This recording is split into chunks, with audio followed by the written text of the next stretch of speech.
नाज़रीन आदाब, न्यूज़ 18 उर्दू में आपका इस्तकबाल है। मैं हूं मोहम्मद विसाल आजम और आप देख रहे हैं प्राइम डिबेट। प्राइम डिबेट में आज सबसे खास मौजू जो है वो इस बात को लेकर हम जिक्र करेंगे कि मुल्क भर में कई किसानों की तंजीमों ने एक साथ मिलकर, एक रिपोर्ट के मुताबिक तकरीबन 100 से जायद, दूसरी रिपोर्ट के मुताबिक तकरीबन 70 किसान तंजीमों ने पूरे मुल्क में या कुछ और ज्यादा तंजीमों ने आज चक्का जाम किया, भारत बंद की कॉल बुलाई थी। दरअसल जो हालिया मॉनसून सेशन के दौरान एक के बाद एक 3 बिल जो मंजूर किए गए हैं, किसानों का गुस्सा उसको लेकर है और किसानों के जहन में कहीं ना कहीं ये बात है कि ये बिल इनके मफाद में नहीं है। हालांकि मरकजी वजीर ही नहीं बल्कि खुद वजीर आजम भी इस बात का बार बार भरोसा दे चुके हैं कि किसानों को इस बारे में फिक्र करने की जरूरत नहीं है, बल्कि ये किसानों के अच्छे दिन लाने वाला ये बिल है जो कानून की शक्ल इख्तियार करेगा। लेकिन किसान है कि मानने को तैयार नहीं है। आपको हम कुछ तस्वीरें दिखा रहे हैं। ये तस्वीरें देखिए कि मुल्क के अलग अलग शहरों में किस तरह से किसानों ने आज मुजाहरा किया। पहले उसकी तस्वीरें देखिए, ये झलकियां हैं। और किसान मुजाहरे के दौरान ही आज पटना की जो तस्वीर है, इसमें 2 पार्टियों के जो वर्कर्स वो आपस में भिड़ पड़े। जन अधिकार पार्टी, पप्पू यादव की पार्टी के कारकुन और बीजेपी के कारकुन आपस में उलझ गए। ये जो आप एहतजाज का नजारा ये देख रहे हैं, ये गया की तस्वीर है, बिहार की गया की। और उसके अलावा पटना में भी आज कुछ ऐसे ही नजारा देखने मिला जब खुद तेजस्वी यादव ने ट्रैक्टर चलाते हुए किसानों के हक में और इस बिल के मुखालफत में अपना एहतजाज दर्ज किया। तो मुल्क के कई हिस्सों में दरअसल आज इस तरह से ये एहतजाज किया गया। ये आप देखिए, ये त्रिची की तस्वीर है। तमिलनाडु में भी इसको लेकर एहतजाज हुए हैं, बेंगलुरु में भी इसको लेकर एहतजाज हुए हैं। कई जगहों पर पंजाब में और हरियाणा से खबरें हैं कि किसानों ने रेल को भी रोका, ट्रेनें भी रोकी और अपना एहतजाज बुलंद किया। कई तंजीमों का ये भी कहना था कि ये 1 दिनों का इनका ये एक टोकन ये बंद है और वो चाहते हैं कि हुकूमत इनकी मांगों पर बहुत संजीदगी से गौर करे और नहीं तो फिर इसके बाद ये अपने इस एहतजाज को मजीद तूल देंगे और तवील मुद्दती एहतजाज करेंगे। ये अनोखा अंदाज था तमिलनाडु के किसानों का, जो इस वक्त आप देख रहे हैं। उन्होंने किस तरह से खुद को जंजीरों में बांध कर और आधे कपड़े पहनकर उन्होंने इस तरह से एहतजाज किया। ये पटना की तस्वीर है जब 2 मुख्तलिफ पार्टियों के वर्कर्स आपस में भिड़ गए। बीजेपी के वर्कर्स हैं और जन अधिकार पार्टी जो पप्पू यादव की पार्टी है उनके वर्कर्स आपस में भिड़ गए, जबकि जन अधिकार पार्टी के जो वर्कर्स हैं वो किसान बिल की मुखालफत में एहतजाज कर रहे थे। अब आपको हम सुनाते हैं कि जल्दी से कि इन किसानों का, ये जो मुखालफत करने वाले लोग हैं, इनका दरअसल कहना क्या है, क्यों ये एहतजाज कर रहे हैं।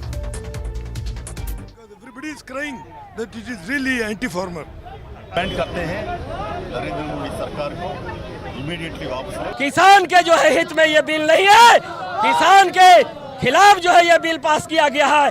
एमएसपी, मंडी सुविधा, बिचौलियों का दबदबा, कॉर्पोरेट का दबदबा, इन सब काले कानून के खिलाफ आज सभी विपक्षी दल एकजुट हैं। लगातार आंदोलन करेंगे जब तक किसान एमएसपी लागू बिहार में नहीं होगा। हम लोग लगातार तो इस तरह से आज ये मुखालफत होती रही मुल्क के अलग अलग हिस्सों में, यहाँ तक कि दिल्ली को जो रियासतें जोड़ती हैं या जिन रियासतों की सरहद दिल्ली से मिलती है, उनमें हरियाणा भी है, उनमें उत्तर प्रदेश भी है, उन बॉर्डर एरियाज़ में भी लगातार आज वहाँ पर एहतजाज होता रहा, किसान जमा रहे। अब उन्होंने बिल्कुल धरना दे दिया। हालांकि दिल्ली में दाखिले को लेकर काफ़ी सख्त बंदोबस्त किए गए थे ताकि किसान किसी तरह से दिल्ली के अंदर दाखिल न हो पाएं। हमारे साथ इस खास मौजू पर गुफ्तगू करने के लिए एक अच्छा खासा पैनल मौजूद है। मोहम्मद नेमतुल्लाह है जो एमएलए है आरजेडी के, और साथ ही कुछ देर में हमसे जुड़ेंगे राजीव पांडे, तर्जुमान बीजेपी के, अजय उपाध्याय, तर्जुमान कांग्रेस, और पवन खटाना जो स्टेट स्पोक्स पर्सन है भारतीय किसान यूनियन के।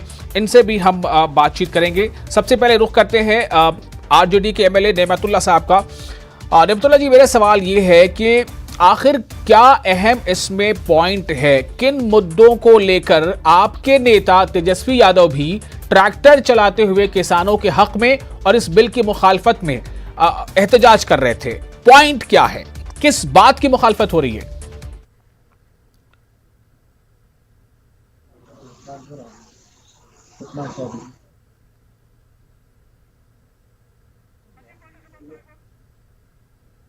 जी। अब लगता है नेमतुल्लाह साहब को मेरी आवाज मिल नहीं पा रही है। मैं फिर से कोशिश करूंगा उनके पास जाने की। राजीव पांडे, आपको मेरी आवाज मिल पा रही हो अगर, तो आपका इस्तकबाल है न्यूज़ 18 उर्दू के इस खास डिबेट में। और आज दरअसल हम बात इसको लेकर कर रहे हैं कि किसानों ने ये जो भारत बंद बुलाया, जी बहुत शुक्रिया, तो उनकी अपनी तर्क है। क्या वजह है कि किसान जो है वो इस बात को समझ नहीं पा रहे हैं, जिसका बार बार भरोसा जो एग्रीकल्चर मिनिस्टर है वो दे रहे हैं, यहां तक कि वजीर आजम ने भी भरोसा दिलाने की कोशिश की है, लेकिन उसके बावजूद किसान सड़कों पर आखिर हैं, तो क्यों? देखिए साहब, अभी आपके ही चैनल पे एक किसान से इंटरव्यू चल रहा था। मुझे देख करके बड़ी अच्छा लगा कि आपके चैनल ने उस इंटरव्यू को दिखाया। उस चैनल में किसान कह रहे हैं कि हम बिचौलियों के खिलाफ हैं, हम एमएसपी के पक्ष में हैं। बिल्कुल सही कह रहे हैं, हम भी बिचौलियों के खिलाफ हैं। हम कह रहे हैं कि किसान के पास अधिकार होना चाहिए कि उनको अपना जो प्रोड्यूस है, जो वो पैदा करते हैं, उनकी मर्जी है तो मंडी में जाकर के बेचे, उनकी मंडी है जहां मर्जी है वहां जाकर के बेचे। जहां तक एमएसपी का जो झूठ बखेड़ा खड़ा किया विपक्षियों ने, वो अब उस मुद्दे से भाग रहे हैं, क्योंकि बीजेपी की सरकार ने पार्लियामेंट में और बाहर, देखिए जब हम पार्लियामेंट में कोई बात कहते हैं ना देश के मंत्री, उसका एक रिकॉर्डेड होता है। और कल को अगर हम इसके पीछे गए तो आप हमसे सवाल पूछ सकते हैं कि आपने पार्लियामेंट में कहा था कि हम एमएसपी को खत्म नहीं करेंगे। देखिए ये जो बिल है, इस बिल में बिचौलियों को हटाने की जरूरत है, उसके लिए काम है, और केवल इतना ही हुआ है, कोई अंतर नहीं हुआ। लेकिन राजीव पांडे जी, मेरा सवाल यह है कि जितने अच्छे से इस बात को आप समझ रहे हैं, उतने ही अच्छे से किसान इस बात को क्यों नहीं समझ पाए? या तो हम ये मान लें कि किसान समझने को तैयार नहीं है, या ये समझा जाए कि किसानों को समझाया नहीं गया, उन्हें कॉन्फिडेंस में लिया नहीं गया। आज वजह नतीजा यह है कि किसान सड़कों पर हैं। नहीं मैं बता रहा हूं, नहीं मैं बता रहा हूं आपको सर, नहीं ऐसा नहीं है।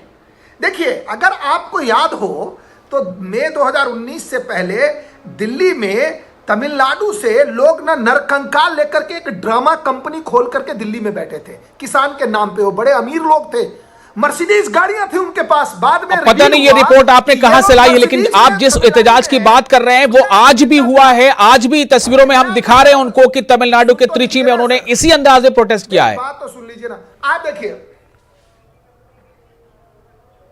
देखिए जब आप अगर बीच में मुझसे बोलेंगे तो मैं चुप हो जाऊंगा। आप मुझे 30 सेकंड 1 मिनट जितने में बोलेंगे उससे पहले खत्म कर दूंगा। मेरा कहना है, आपने कहा कि क्या फार्मर समझ रहे हैं या नहीं समझ पा रहे हैं। यह बात तो देश की जनता जब जब चुनाव होती है तब जवाब देती है। आज कितने लोग सड़क पे हैं बिहार में, वो बिहार में गुंडई करने वाले लोग आकर के नहीं, देखिए अब आप यहां पर ऐसी बात करेंगे तो मुझे देखिए, बिहार से नेमतुल्लाह साहब हमारे साथ मौजूद है, आरजेडी के एमएलए, और जो तस्वीरें हम दिखा पा रहे हैं सिर्फ बिहार की नहीं है, बड़े पैमाने पर यूपी में प्रोटेस्ट हुए हैं, हरियाणा में प्रोटेस्ट हुए हैं, पंजाब में प्रोटेस्ट हो रहे हैं, बेंगलुरु में, कर्नाटक में प्रोटेस्ट हो रहे हैं। कर्नाटक में तो आपकी रूलिंग है। नेमतुल्लाह साहब, सीधा सवाल आपसे पूछा जा रहा है। राजीव पांडे ये कह रहे हैं कि जो मुखालिफ पार्टी है, जो विपक्षी है, उन्होंने इनको वर्गलाया है। किसान अपने हित खुद समझते हैं, और किसान जो अन्नदाता है और उसके खिलाफ जब कानून पास होता है तो वो चुप नहीं बैठते हैं, और हम लोग भी चुप नहीं बैठेंगे। सारे लोग इकट्ठा होकर इसका मुखालफत करेंगे, क्योंकि ये किसान विरोधी कानून है, जो उनका हक और हकूक है उसको छीना जा रहा है। नहीं, क्या कौन सा हक छीना जा रहा है? सवाल ये है, सिर्फ कहना कि हक छीना जा रहा है, आप पॉइंट कैटेगोरिकली बताइए ना कि कौन सा हक छीना जा रहा है। Thank you. अरे उनको बेचने का हक छीना जा रहा है, मंडी से उनको बेदखल किया जा रहा है। तो अब जो है इसमें कॉर्पोरेट जगत के लोग घुसना चाहते हैं, तो उनको अब मौका मिल गया, और बिचौलिए जो अपने मर्जी से जाके बेचते थे मंडी में, किसान उनको मंडी सिस्टम खत्म कर रहे हैं ये लोग, वन मार्केट वन इंडिया के नाम पर। और जो कृषि है वो स्टेट लिस्ट है, कृषि जो है सेंट्रल लिस्ट में नहीं है। तो ये बिना स्टेट के मर्जी से ये क्यों कानून देश का एक वन इंडिया वन मार्केट बना रहे हैं? ये लोग किसान इंडिया का, हिंदुस्तान का बर्दाश्त नहीं करेंगे। ठीक है, आपको लगता है कि ये मंडी जो है, मंडी वाला सिस्टम ही खत्म हो जाएगा और एमएसपी को लेकर कंफ्यूजन है। मैं थोड़ा समझना चाहता हूं कि अजय उपाध्याय हमारे साथ मौजूद हैं, वो क्या समझ रखते हैं। कांग्रेस से हमारे साथ मौजूद हैं, कांग्रेस के तर्जुमान है अजय उपाध्याय जी। राजीव पांडे हमारे साथ मौजूद है इस पैनल में, तर्जुमान है बीजेपी के। उनका सीधा यह कहना है कि सिर्फ और सिर्फ ये जो ऑपोजिशन पार्टीज है वो अपनी सियासत चमका रहे हैं और वो किसानों को वर्गला रहे हैं। अगर आप ऐसा नहीं कर रहे हैं तो हमें आप पॉइंट वाइज बताइए कि कौन कौन से ऐसे पॉइंट हैं, कौन कौन से ऐसी वजूहात है जिनके बिना पर किसान इसकी मुखालफत कर रहे हैं और आप उनका साथ दे रहे हैं। देखिए, सिंपल 3 पॉइंट सबसे महत्वपूर्ण पॉइंट है। पहला है कि एपीएमसी एक्ट यदि आप खत्म कर रहे हैं, जैसे बिहार में खत्म किया 2006 में, तो आज क्या हालात यहाँ के किसानों का हुआ। उसके पास मार्केट नहीं मिला, उसके पास स्पेस नहीं मिला जहां वो अपनी उत्पाद को बेच सके, और जब स्पेस नहीं मिला तो बिचौलियों आए और यहां से उठाकर दूसरे राज्य में उसी को ले जाकर के और एमएसपी के रेट पर बेच करके और बीच का रास्ता अपना लिया। उन किसानों बेचारों को कुछ नहीं मिला। ये बिहार से संभवतः पांडे जी भी शायद बिहार के ही हैं तो उनको इतनी समझ होगी, या उत्तर प्रदेश के होंगे तो उनको बिहार की सियासत समझते हैं बात को। किसानों की क्या हालत हुई, किसानों को कोई लाभ नहीं हुआ। जहां तक बात है इस पूरे बिल की, किसान बिल जो पास किया गया, इस किसान बिल में कई ऐसी खामियां हैं, लेकिन महत्वपूर्ण जो हम लोग मानते हैं एपीएमसी बिल, जिसमें कि मार्केट को ही आप खत्म कर देंगे। जहां अपना उत्पाद लेकर के किसान जाएगा और बेचेगा, जब उसको प्लेस ही नहीं मिलेगा। जबकि हमारी सरकार जो थी और हम मैनिफेस्टो में हम लोगों ने कहा था कि इसको और परकुलेट करके नीचे तक लाएंगे और ब्लॉक स्तर पर इसकी हम प्रयास करेंगे कि और कंपिटिटिव ये मार्केट हो और ब्लॉक तक जाए। इसका विस्तार होना चाहिए। विस्तार के बदले आपने कौन सी नीति अपनाई?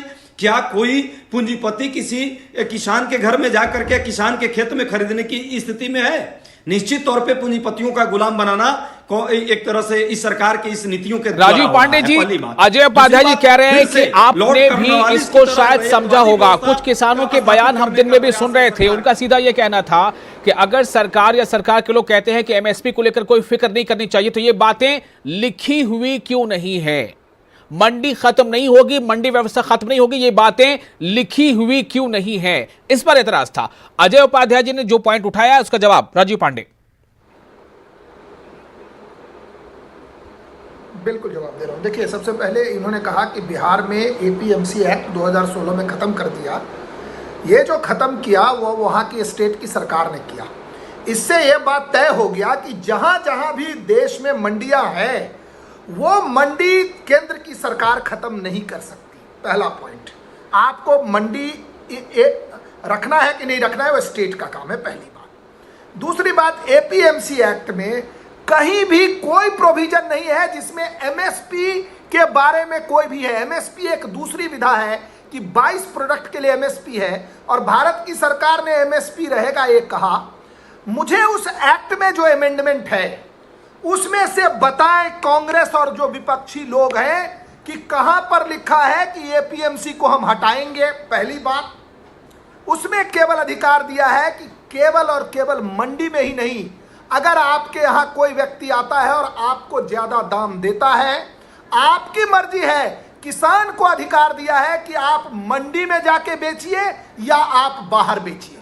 ये जो झूठ फैला रहे हैं ना, झूठ की राजनीति ज्यादा दिन चलती नहीं है। 2019 के पहले इन्होंने बहुत झूठ फैलाया। क्या लेकिन राजीव पांडे जी, मेरा सवाल ये है, राजीव पांडे जी मेरा सवाल ये है कि कैबिनेट की एक मंत्री, एक मेंबर कैबिनेट का, मरकजी सेंट्रल कैबिनेट का एक मिनिस्टर जो आपकी एनडीए का साथी भी है, वो इस बात पर इस्तीफा दे देता है, तो जाहिर सी बात है कि लोगों में ये मैसेज जा रहा है कि कुछ गड़बड़ है। दो जवाब दे रहा हूं। नहीं, सुनिए।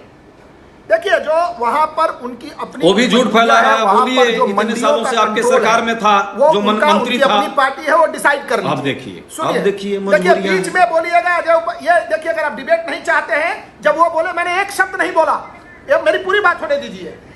देश में पहली बार जब मोदी जी की सरकार आई तो केसीसी जो पहले 2 एकड़ से ऊपर के लोगों पर था, अब सारे किसानों पर है।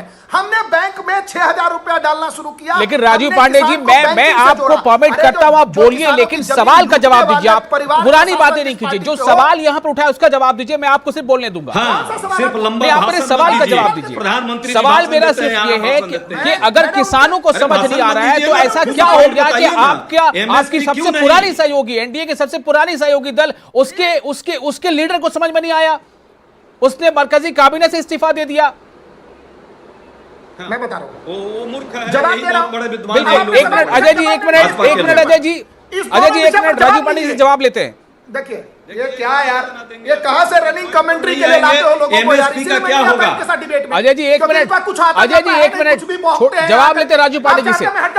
तुम फिर राजीव जी बोलिए। बुद्धिहीनता का परिचय मत दो। आपने सवाल पूछा, मैं आपका जवाब देता हूं। बुद्धिहीनता का परिचय मत दो, सही पॉइंट बताओ। पहली बात सही पॉइंट बताओ आप। अजय जी एक minute please, Ajay ji please थोड़ा सुनते हैं ना, जवाब सुन लेते हैं। हाँ राजीव जी बोलिए, बोलिए। आप 2 बातें आपने कही कि हमारे एक सहयोगी ने क्यों हमारा साथ इस विषय पर छोड़ दिया। उन्होंने मंत्रिपरिषद से इस्तीफा दे दिया क्योंकि वहां पर जो मंडी में जो लोग हैं, जो बिचौलियों का एक बड़ा ऑर्गेनाइजेशन है, उन्होंने प्रेशर बनाया है, उनकी मर्जी है। पहली बात, मेरे हिसाब से इस एक्ट में किसानों को ज्यादा अधिकार मिला है। ठीक है, वो आपकी जवाब पूरा हो गया। मुझे अब अजय जी से बात करने, क्या खटाना जी जुड़ चुके हैं क्या? पवन खटाना? नहीं, एक लाइन किसान, नहीं, एक मिनट, आपने जवाब ले लिया। जो सवाल था उसका जवाब मिल चुका है, जो सवाल था उसका जवाब मिल चुका है। फिलहाल एक मिनट, नेमतुल्ला आरजेडी, आपकी आवाज अब साफ आ रही है तो मुझे भी ये बताइए कि किन मुद्दों को लेकर एहतजाज किया जा रहा है? पॉइंट क्या है? मैं बार बार पॉइंट की बात कर रहा हूं। जी देखिए, एमएसपी जो है, मिनिमम सेलिंग प्राइस, ये किसानों के हक में था और इस पर कोई चर्चा नहीं हुआ।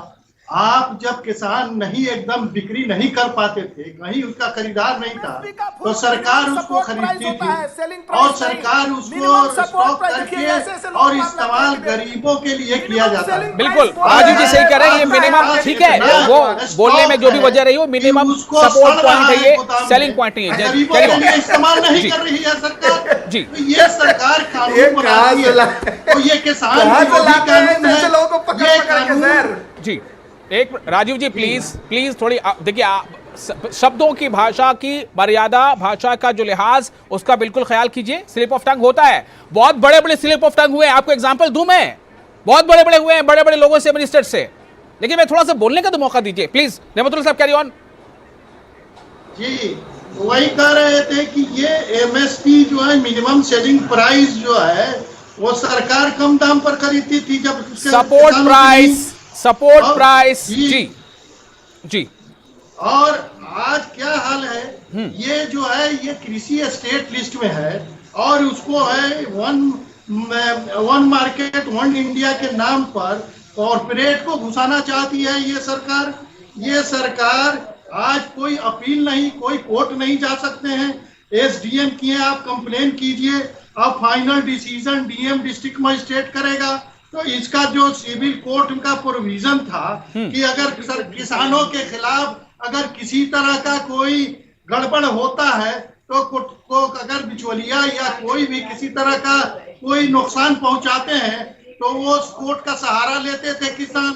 लेकिन ये सिस्टम भी इन्होंने इसमें खत्म कर दिया और जो एपीएमसी सिस्टम था वो 1965 में ये बना हुआ था, इस कानून को भी खत्म कर दिया। तो इस पे राजीव पांडे जी ने बहुत तफसील से अभी बताया है कि अगर रियासतें यानी स्टेट्स ऐसा कर सकती हैं तो उसका प्रोविजन अभी भी है। मैं राजीव पांडे जी थोड़ा सा संयम बरतिए। अजय उपाध्याय, मैं आपके पास फिर से आ रहा हूं। राजीव पांडे जी ने जो पॉइंट रेज किया है उसका जवाब आपकी तरफ से कोई सेटिस्फैक्टरी अभी तक नहीं मिला है।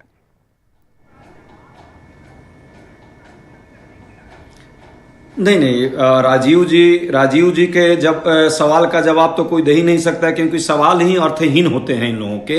भाजपा का कोई भी सवाल आज तक देखिए, कहती कुछ है, करती कुछ है, बोलती कुछ है, और कथनी और करनी में कितना डिफरेंस है। लेकिन किसानों का मुद्दा एक संवेदनशील मुद्दा है। मैं कहता हूं कि जब किसानों के तकदीर का फैसला कर रहे थे तो किसानों के संगठनों से आम किसानों से इस पर क्यों नहीं चर्चा हुई?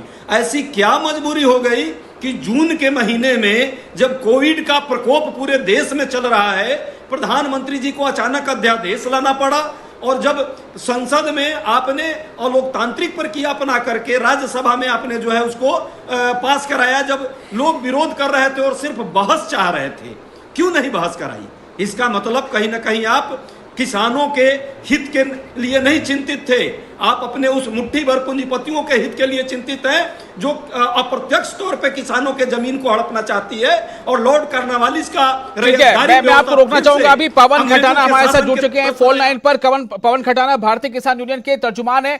पवन खटाना, मैं जानना चाहता हूं कि किसानों को आखिर कंफ्यूजन किस बात का है? या तो वो कंफ्यूज हैं या फिर उनको पूरी अच्छी तरह से पता है कि वो जो कर रहे हैं सही कर रहे हैं? नहीं, हम कंफ्यूज किस चीज के हैं? हमने ये कहा है कि हमने कोई डिमांड, जो तीनों हमारे विरोध के जो बिल हैं, जो किसान के नाम पर सिर्फ और सिर्फ पूंजीपति और उद्योगपतियों के लिए बिल लेकर के आए हैं, वो किसान का नाम दिया गया है।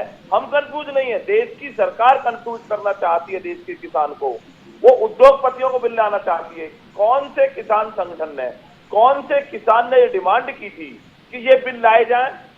और जो डिमांड हम कर रहे हैं उसका बिल नहीं आ रहा। हम कहते हैं कि एमएसपी को गारंटी बिल कीजिए, एमएसपी न्यूनतम समर्थन मूल्य से कम दर पर किसान की फसल न खरीदी जाए। हमारा बोलना ये है, उस बिल को ये लाते नहीं है संसद के अंदर, जो बिल हम मांगते नहीं है उस बिल को संसद के अंदर लेकर के आते हैं, तो कैसे मान लिया जाएगा हम कंफ्यूज है? कंफ्यूज सरकार है। सरकार ने ये मान लिया है कि देश के किसान को कंफ्यूज करके उसकी किसानी और किसान को खत्म कर दो, इनको सबको खेती में ही मजदूर बना दो, ये हमारा मानना है। और लेकिन खटाना जी, राजीव पांडे बीजेपी के तर्जुमान यानी स्पोक्स पर्सन हमारे साथ मौजूद हैं। अब वो कह रहे हैं कि एमएसपी को लेकर ऐसी कोई बात नहीं है जिस बात से किसान डर रहे हैं। भाई साहब, आप एक बात पूछ लो इनसे, राजीव जी से, कि आज जितनी भी प्रदेशों में बीजेपी की सरकार है, ये लिख करके दे दें कि हम एमएसपी पे खरीद रहे हैं और एक भी किसान का एमएसपी से कम खरीद पे गेहूं नहीं खरीदा जाएगा, धान नहीं खरीदा जाएगा, दलहन नहीं खरीदा जाएगा, तिलहन नहीं खरीदा जाएगा, और जो एमएसपी जिनकी घोषित नहीं होती है फसलों की, उनकी हम एमएसपी घोषित करेंगे। ये बताए तो सही। हम ये कह रहे हैं कि आज भी देश में 10% किसान एमएसपी पर माल बेचते हैं, 90% किसान देश में एमएसपी पर माल बेच ही नहीं पाता। सबको पता है, मीडिया को भी पता है, इस सरकार को भी पता है, इन्हीं की सरकार के। राजीव पांडे जी, देखिए अभी खटाना जिसे हम बात कर रहे हैं, ये भारतीय किसान यूनियन के तर्जुमान हैं। इनका सीधा कहना है कि सरकार इस बात को लिखकर क्यों नहीं दे देती? जितने किसानों के लोगों से मैंने बात की अब तक, सबका ये कहना है कि लिखित में क्यों नहीं दे देती? आजम साहब, फाइनली कम से कम आपके शो में जब एक किसान के रिप्रेजेंटेटिव आए तो उन्होंने कुछ तथ्य की बातें की, क्योंकि आप, मेरा सवाल नहीं था वो, जो सवाल था मेरा वो आपने इन दोनों से पूछा, इन दोनों के पास कुछ नहीं पता है। अब मैं इनका जवाब देता हूं, पवन साहब का। उन्होंने बिल्कुल सवाल नहीं, खटाना जी का जो कंफ्यूजन वो दूर कर पाएंगे आप क्या? मेरा सवाल ये है, आपके पास मंडी में मैं जी कर पा रहा हूँ, बोल रहा हूँ। नहीं, समय कम है, देखिए आप समझने की कोशिश कीजिए, वक्त नहीं है हमारे पास ज्यादा। अगर एमएसपी के ताल्लुक से सरकार लिखित में दे दे सरकार, इनका सवाल है किसान प्रतिनिधि का। मैं बोल रहा हूँ ना जी। नहीं, मेरा क्या कहना है खटाना साहब, जब देश के प्रधानमंत्री और गृह मंत्री कोई बात लोकसभा के पटल पे कहते हैं ना, उसका एक मतलब है। इस पूरे एक्ट में एमएसपी पर कोई बात है क्या? खटाना साहब से मैं केवल इतना पूछना चाहता हूं कि जो एपीएमसी एक्ट है उसमें केवल एक ही अधिकार दिया है किसान को कि आप मंडी में बेच लो, अगर मंडी से ज्यादा, एमएसपी से ज्यादा प्राइस बाहर मिलता है तो बाहर बेच लो। आप मुझे बताइए कि एमएसपी जो खत्म करने की बात है ये कहां से आ गई, किस कानून में लिखा हुआ है? राजीव खटाना के सवाल का जवाब नहीं मिल पा रहा है। सवाल इसी बात को लेकर है, उनका कहना है कि ये जो बातें कर रहे हैं वो लिखित में दे, उनका कहना है कि इस पर कोई बात ही नहीं हुई है। अब ये आम लोगों को भी सोचना है, किसानों को समझना है कि किसके बोलने पर भरोसा किया जाए, किसके लिखने पर भरोसा किया जाए, या फिर ना लिखे पर भी भरोसा कर लिया जाए। बहुत बहुत शुक्रिया, वक्त की कमी है, माजरत चाहूंगा आप लोगों से और बात नहीं कर पाया। नाज़रीन, आपका भी शुक्रिया, मुझे दीजिए इजाजत, आदाब।